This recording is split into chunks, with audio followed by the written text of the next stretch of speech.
He spent 25 years behind bars for a crime he did not commit in Indiana. Let's bring him on. He was just exonerated and released in March. Leon Benson, how are you, sir?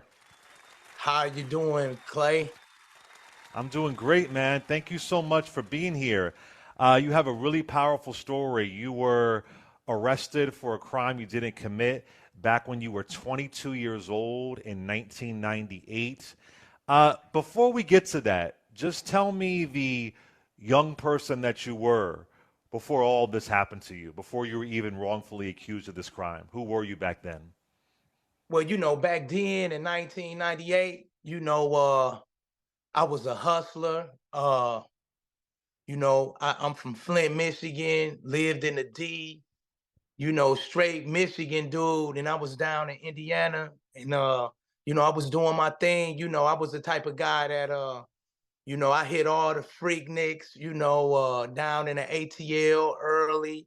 I just having a lot of fun. So, I was off in the hip hop. I was a young father, but at the end of the day, man, I still was a kid. You don't really look at yourself like that growing up in urban areas until you look back. But I just was a typical kid. I just was a hustler, but I was a kid, man. In August of 1998, a 25-year-old is murdered in Plainfield, Indiana, and the shooting occurs at about 3:30 a.m. As he's sitting in his truck. The vehicle is in gear. His foot's on the brake, and he's shot and killed. Really sad story, right? Now, Definitely. originally, they say the shooter is a dark skinned guy. For folks who are watching online, you're a light skinned dude. So we already have the description off right there.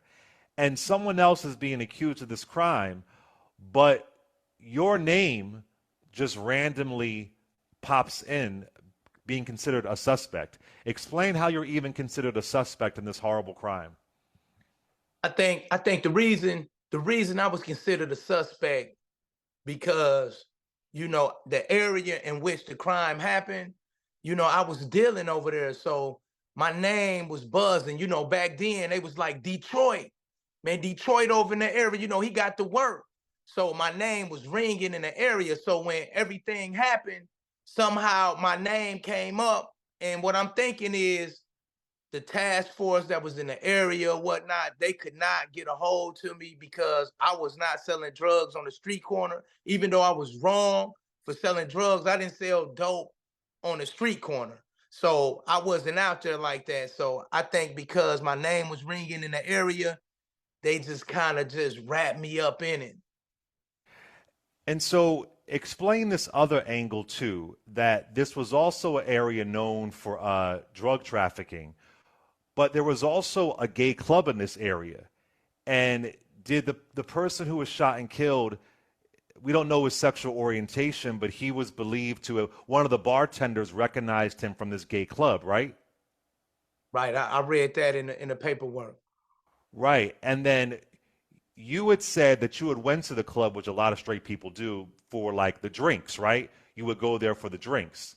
And did they use that against you as well? Well, while you in this particular area, it's a red district area, right? Right, So my right. thing is, I always was secure with my sexuality and my manhood. I'm a heterosexual guy, but the bar was right there, so I stop in and grab some cigarettes or grab man some beer, and leave out. It wasn't a place that I sat and I kicked it, but I passed through for some cigarettes or some beer, and you will encounter, people who were gay, lesbian, all varieties. But how did they use that against you? That was very confusing to me because they felt like the other guy went to this club and then they were thinking there was some kind of connection. Well, that never was really used against me per se in court. This was Mm. something that this detective was throwing out, Uh, trying to make a theory as to find out like why this guy, Mr. Sean, was killed because they never had no motive. So he made up a motive. Maybe he was killed because he was gay. You know what I mean? And he Mm, tried to put it all together back in those times. And I will admit, I didn't grew a whole lot from when I was 22 years old. And I had some choice words to say about gay men.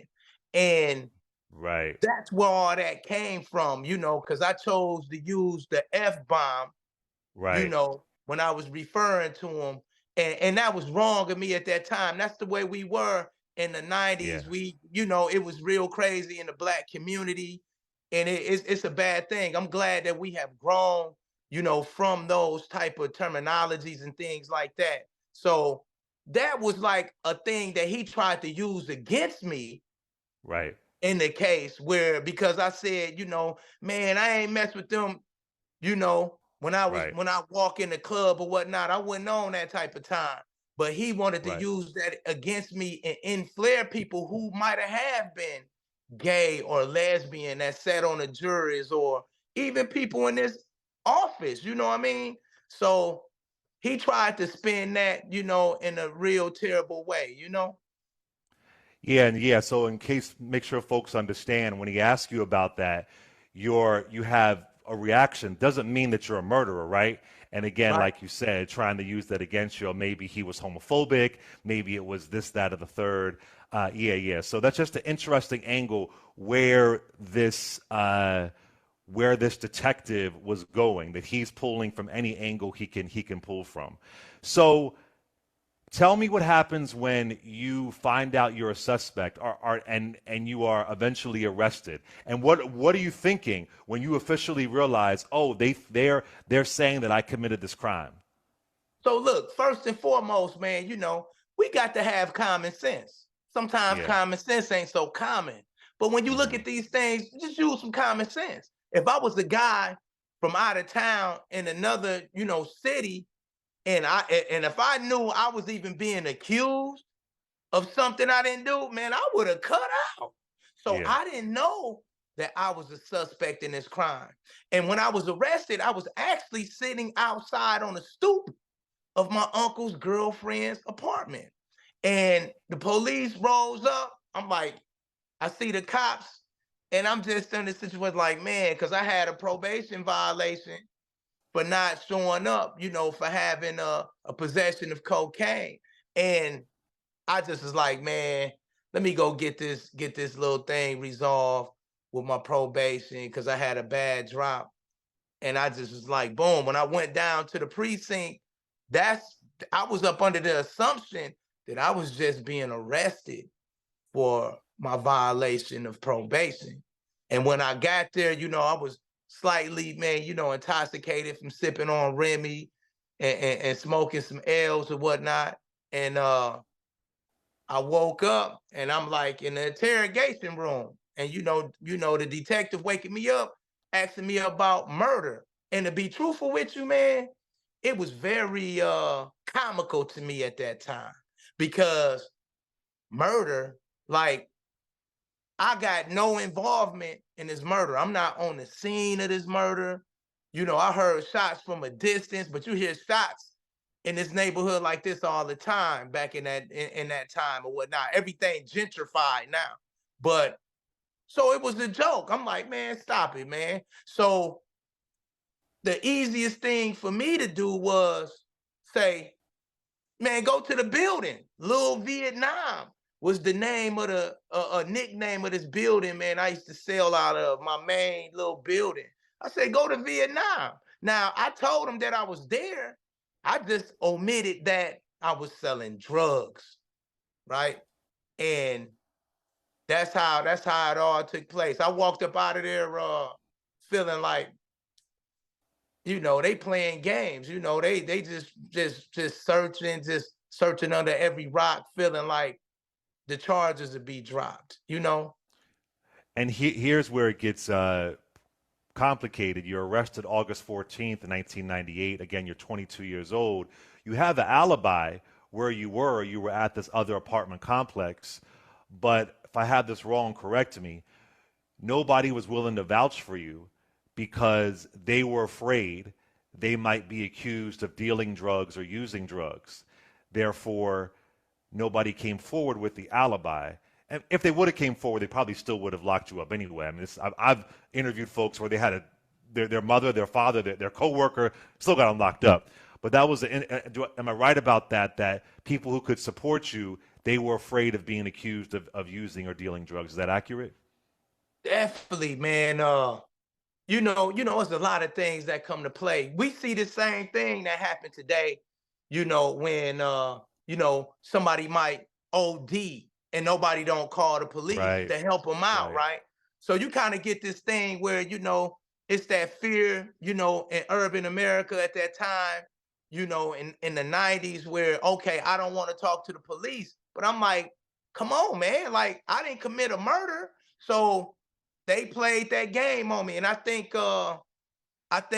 cops or somebody got to him.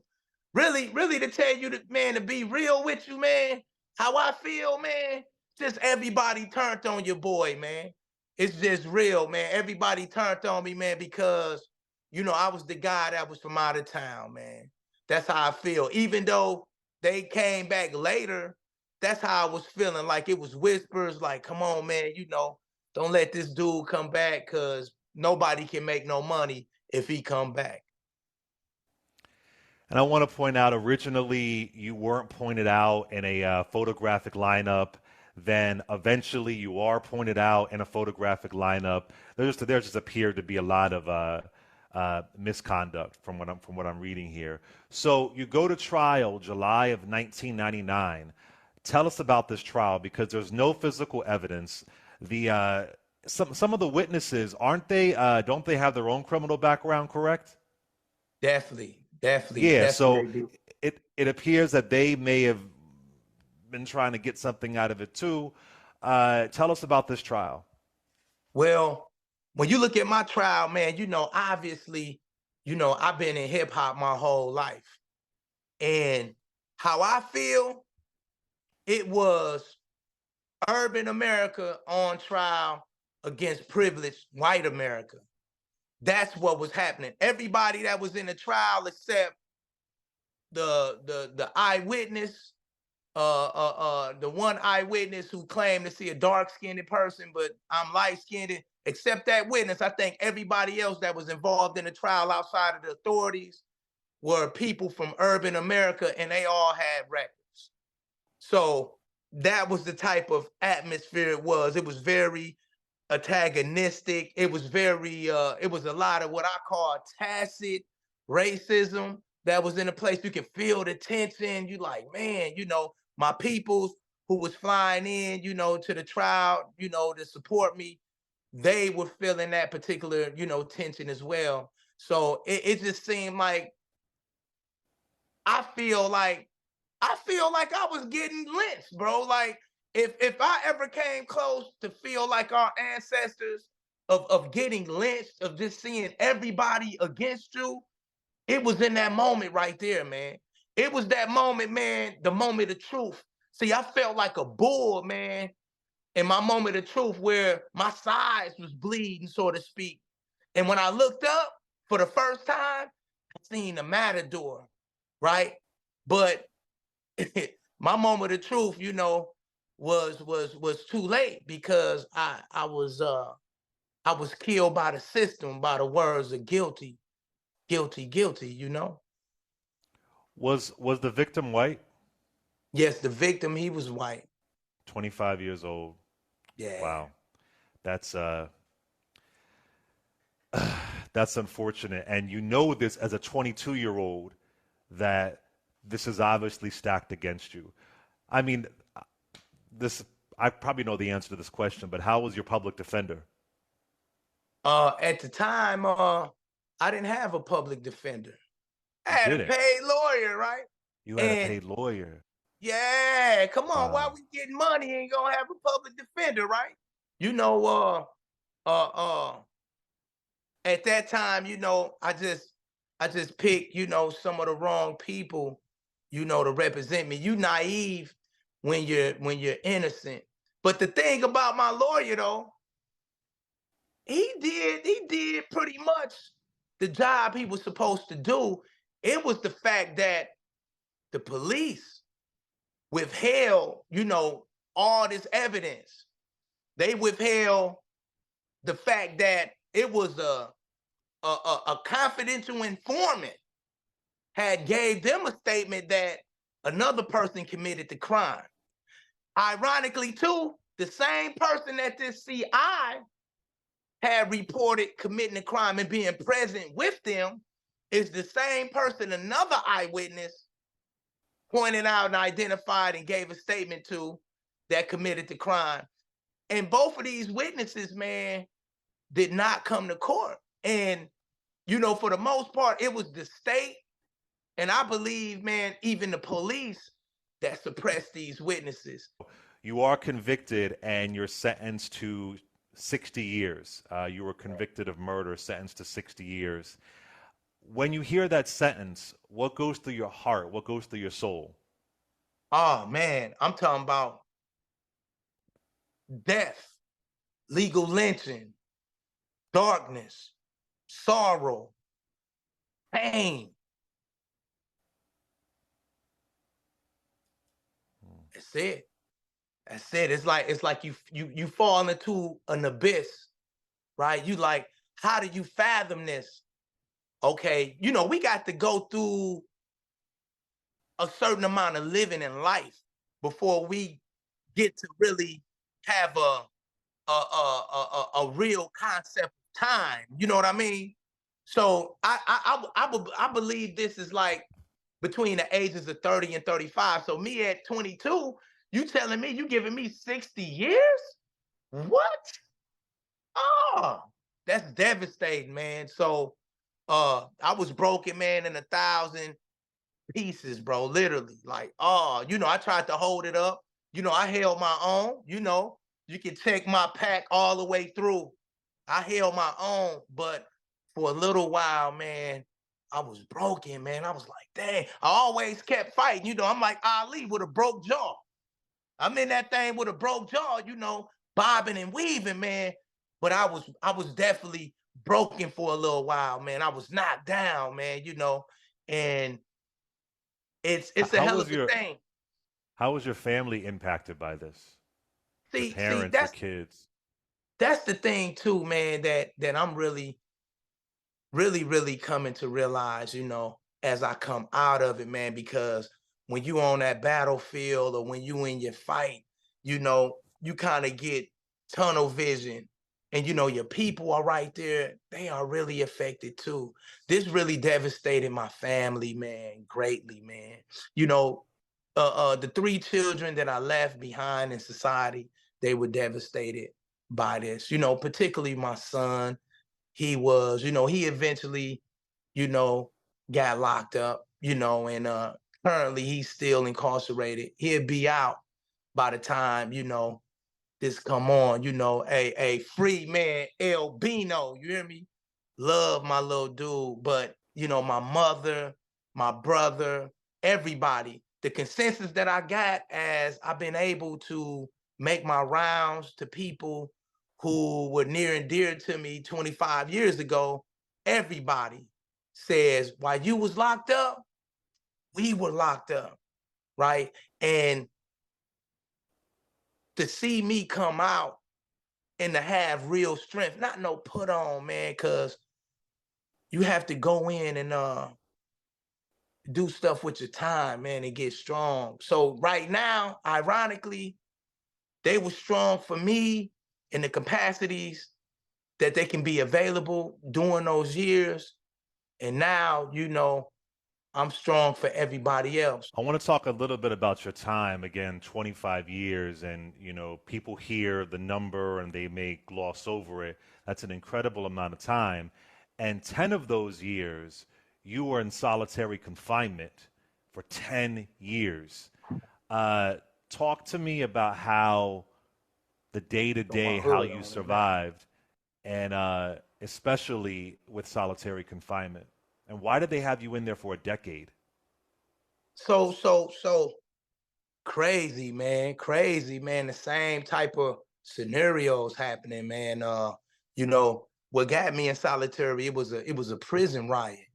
And several guards got stomped out and beat real bad. Now I don't want to be like, I'm not no one that's like crying wolf and all that, but it's just some circumstances, man. It just make me feel like the universe was sending me through some circumstances I wasn't even involved, but it was a confidential informant, right? That pushed me inside this riot and had me somewhere I wasn't stumping out a guard. So they put me on lockup for assault on staff and rioting. So I'm there, and I think it's a big conspiracy. We doing some more research to see what's going on. I believe that the state was really doing things to me, out of a racist agenda, out of just a lot of stuff, man. Because it don't make no sense. It's just stuff like that just don't happen. That's not a coincidence to me, right? Ain't no such thing as strange occurrences, right? Uh, so while I'm on lockup, I experienced a lot of trauma. That was a whole different chapter of my incarceration. I look at it like this. Uh, are you familiar with the black hole in space that they call the Yeah. event horizon? Yeah. Hmm. The event horizon. So solitary confinement is like event horizon. It pulls you in this gravitational pull into this dark hole. The thing about event horizon, though, even though scientists haven't seen what's on the other side of event horizon as I speak, but in this sense, when you go in the hole, you see another side of existence that you never knew really existed. You travel real deep, deep into self, and you see this psychological mind and that's what really happened. I was there. It was a lot of med patients on the range, feces being thrown, urine, uh, epithet stone everywhere. It was really, really, really wild, man. But it was in that moment. Sometimes when you fall so low, right? And inside of me, right? Inside of me, what I know right now, man, just the energy I feel now. It ain't went nowhere, bro. When I fell there, I was like, man, I had to figure it out, bro. I started figuring it out. Hey, let me put this together, right? They trying to bury me. This is when I started to look up history and see what was going on. This is when I started to study the law. This is when I started embracing, man, social science of dialectical materialism and start understanding, man, how this society came into existence. And the whole baseline of people ideologies and people psychologies. So it was here that I learned that at the worst in the most unlikely of places. My cell that was isolated, it wasn't a cell no more. I became an alchemist. I turned that cell into a university. I turned it into something to really build my body and build my mind, build my spirit. And just like anybody, man, that take a walk or whatever you do, man, you will encounter like-minded individuals. So I did have individuals that I couldn't touch, but I could hear over the range with that support that brought me solace and brought me vision, even in my deepest rage, man, my righteous indignations. And what I found out when I looked in that mirror, when you go in this solitary cell, when you look in the mirror, it's not no regular mirror. It's like a circus mirror. You all disfigured, and I was looking in the mirror, and I realized, despite my innocence, I had to be better for myself and for my people. We have to head out soon, but I want you to tell people how you are eventually exonerated and released March 9th, 2023. Briefly explain how this exoneration happens. Oh man, this is so big. I get the call.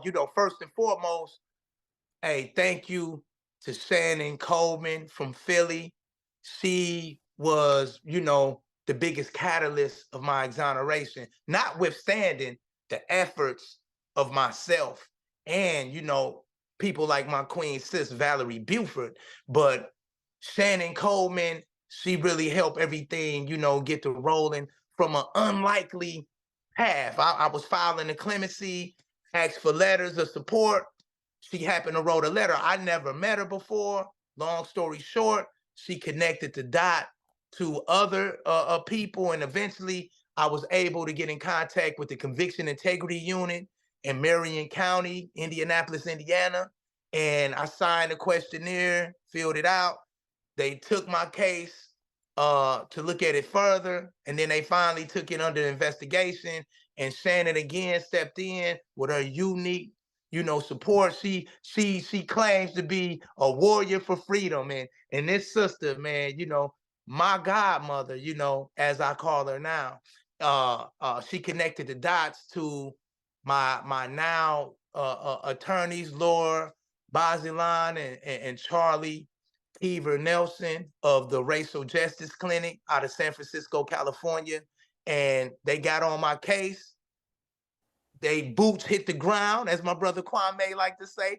Boots on the ground. They came out to Indianapolis and canvassed, the whole city.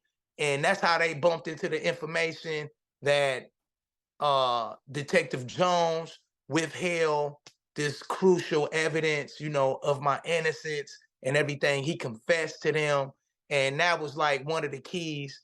Even though I asked one of the Conviction Integrity Unit prosecutors, was that the very reason why I was exonerated? And she was like, "You would have been exonerated anyway with everything that we had." Wait, Mr. Benson, he confessed. Is he still a detective? Well, he's retired. Oh, He's retired. he's a Yeah, retired detective. He confessed. Is he he going to be held confessed. accountable? Is he going to be held Uh, accountable? I mean, 25 years. And well, how many other cases did he F up? I mean, see, right. See, that's that's that's the big thing. That is very yeah, big because so now you see like the whole dynamic. right. These lawyers came from San Francisco, and they was pushing on him because they knew, I was innocent by looking at all the evidence. And he just confessed. He said, I withheld that. I withheld that. I felt like he was a drug dealer anyway. I probably saved him. This is his justification, right? I saved him anyway. No repercussions. That's like No that's the repercussions. This is that's police crazy. brutality at his deepest. You know what I And mean? also taxpayers paid for you to be wrongfully behind bars. That's the crazy thing about these Right. stories. They do these things in many ways in plain sight. Then when it comes to when more people know about it, just like, yeah, I did it, and what? It's just crazy. Before we Right. go, I want to say this. Obviously, you haven't been compensated by the state of Indiana. I want to encourage people to donate to your Cash App, which is $innocent born guilty 23. That's $innocent born guilty 23. That's also the name of your album. Before you go, the album, tell us quickly about it. Hey, definitely, man. You got an album, man, that was made out the struggle.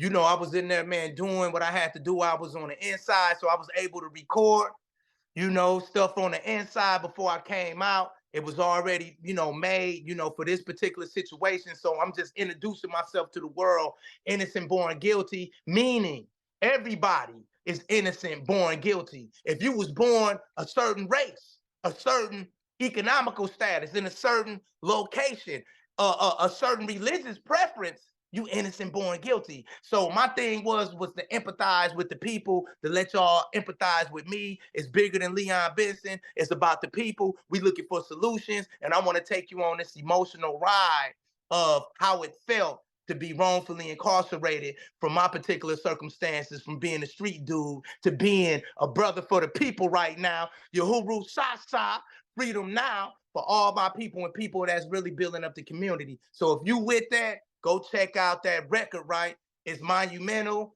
and it comes out on the heels of a major podcast, Suspects, on the same day that's premiering my whole case story from start to finish. So you get, this is like a movie, a soundtrack to the real life of somebody that was resurrected from the tombs of the industrial prison complex. You know what I mean? Absolutely. I want to thank you for coming on, Mr. Leon Benson. He spent 25 years behind bars for a crime he did not commit. Again, his Cash App is $innocent born guilty 23. You can also check out his music, Innocent Born Guilty, on all streaming platforms.